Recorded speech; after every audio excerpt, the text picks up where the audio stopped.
Mosquito control refers to the efforts aimed at reducing the population of mosquitoes in a given area to minimize the risk of mosquito-borne diseases and discomfort associated with mosquito bites. Mosquitoes are vectors of diseases such as malaria, dengue fever, Zika virus, and West Nile virus, among others. In addition to the spread of diseases, mosquitoes can also cause significant discomfort and irritation, affecting the quality of life for people and animals in affected areas. Mosquito control is important because it helps to protect public health and reduce the economic burden of mosquito-borne diseases. Effective mosquito control programs can reduce the incidence of mosquito-borne illnesses and prevent outbreaks of disease. Mosquito control also reduces the number of mosquito bites, improving the quality of life for people living in affected areas.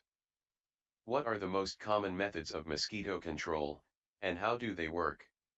The most common methods of mosquito control include chemical and non-chemical methods. Chemical methods involve the use of pesticides to kill mosquitoes or inhibit their growth and reproduction. Non-chemical methods include the use of physical barriers, habitat modification, and biological control.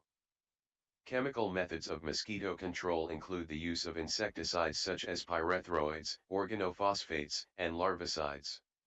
These pesticides are applied as sprays, foggers, or in larval habitats such as standing water. Insecticides can kill adult mosquitoes, prevent their reproduction, or disrupt their behavior. Non-chemical methods of mosquito control include the use of physical barriers such as screens and nets to prevent mosquitoes from entering buildings.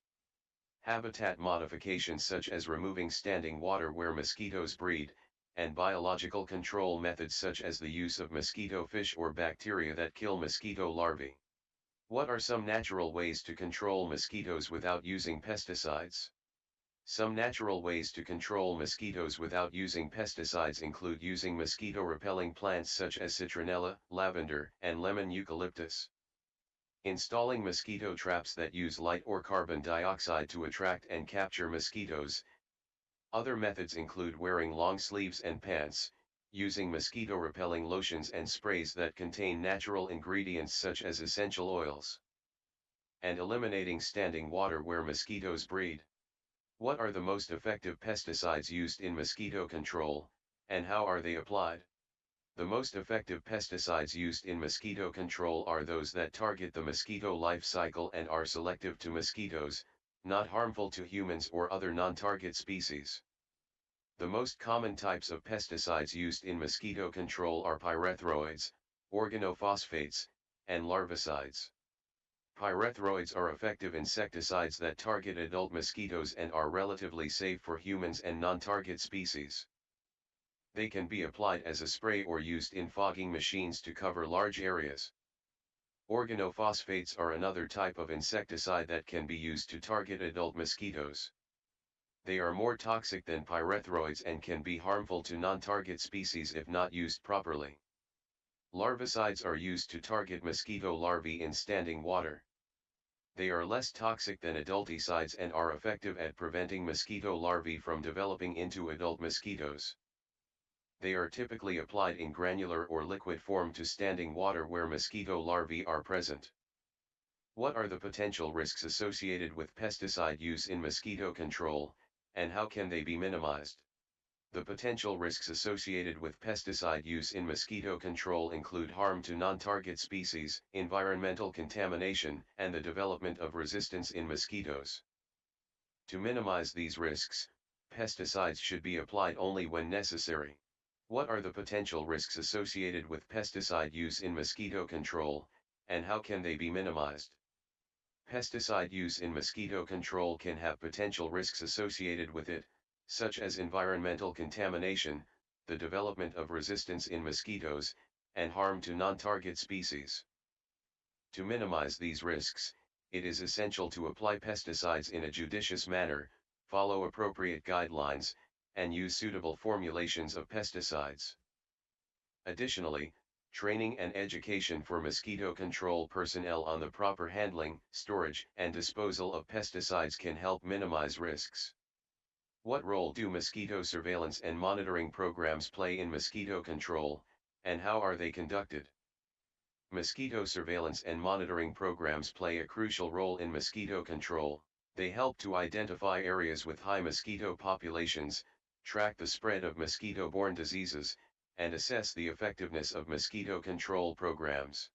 Mosquito surveillance is conducted using various methods such as mosquito trapping, mosquito larval surveys, and adult mosquito surveys. These methods are used to determine the density and species of mosquitoes in a particular area. The data collected from surveillance and monitoring programs can help to target control efforts in specific areas and determine the effectiveness of control measures. What are the most effective ways to control mosquito populations in urban and suburban areas? The most effective ways to control mosquito populations in urban and suburban areas are through the use of integrated pest management techniques. These methods include source reduction, habitat modification, and the use of pesticides. Source reduction involves the elimination of standing water where mosquitoes breed, such as containers, gutters, and bird baths. Habitat modification involves altering the environment to make it less suitable for mosquitoes. Pesticides can be used as a last resort to control adult mosquitoes and larvae. What are the most effective ways to control mosquito populations in rural areas? The most effective ways to control mosquito populations in rural areas are similar to those used in urban and suburban areas. However, due to the larger size of rural areas and the difficulty in accessing certain areas, control methods may differ. Is better to contact to mosquito control companies like pestcontrolservices.com. Therefore, aerial spraying of pesticides may be necessary to control adult mosquitoes in rural areas. However, this method should be used judiciously to minimize environmental contamination and harm to non-target species.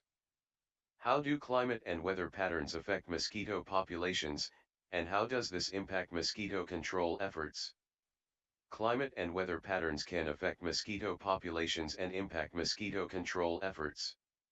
Mosquitoes thrive in warm and humid conditions, and rainfall can create standing water that provides ideal breeding sites for mosquitoes.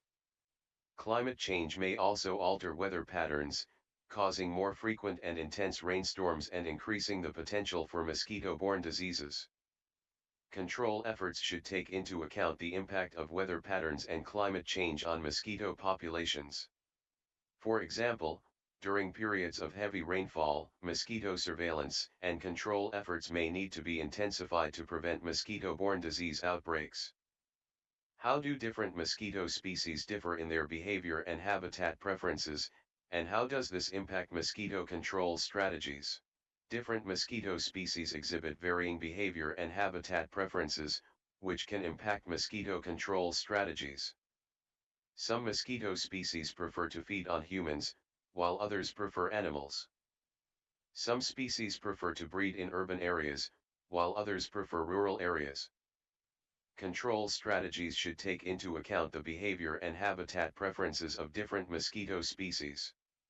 Additionally, knowledge of the behavior and habitat preferences of different mosquito species can help target control efforts in specific areas. What are the advantages and disadvantages of biological control methods for mosquito control? Biological control methods for mosquito control involve the use of natural predators, parasites, and pathogens to reduce mosquito populations. The advantages of biological control methods include their relative safety and low environmental impact compared to chemical pesticides. Additionally, they can be effective in reducing mosquito populations over the long term. However, the disadvantages of biological control methods include their limited effectiveness in certain situations, the potential for unintended consequences, and the time and resources required to establish and maintain populations of natural predators and pathogens. How do community education and outreach programs contribute to mosquito control efforts? Community education and outreach programs play a crucial role in mosquito control efforts. They help to raise awareness about the risks associated with mosquito-borne diseases and promote effective mosquito control practices. Education and outreach programs can include information on the elimination of standing water, the use of mosquito repellents, and the implementation of integrated pest management strategies. Additionally, community involvement in mosquito surveillance and control efforts can be an effective way to monitor and control mosquito populations. Engaging with local communities can help build support for mosquito control programs and increase the likelihood of successful control efforts.